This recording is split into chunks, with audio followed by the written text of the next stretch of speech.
Just to recap, trademark protects branding and marks. It gives you the right to prevent others from using confusingly similar marks and logos. It lasts as long as you use the mark. The more you use it, the stronger your protection. And there are country-by-country laws that kind of define trademark, and it's optional to register it, but it has significant advantages if it's approved. Copyright just gives you the right to prevent others from copying or distributing or making derivatives of your work. And you could copyright more than just technology. It's what we do for songs, books, movies, etc. It lasts practically forever, but doesn't prevent independent development. Someone else could do something independently and come up with something quite similar. You could register it as optional, but it's required to sue for infringement.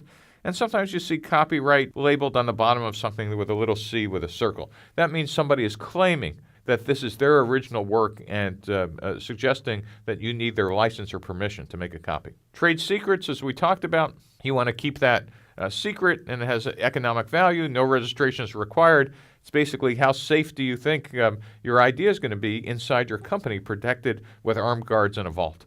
It can last for as long as you take reasonable steps. Contracts, again, it's everything that's in the contract, no registration process. You have whatever protection is defined in the contract. Now, patents are interesting. A patent is a government is giving you a monopoly by preventing others from making, using, or selling your invention, even if the other's infringement was innocent or accidental. And this has to be a non-obvious invention.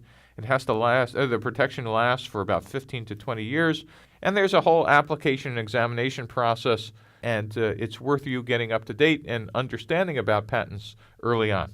Very rough rule of thumb is if you're in Web 2.0, you probably shouldn't be spending a lot of time on patents, though there are exceptions.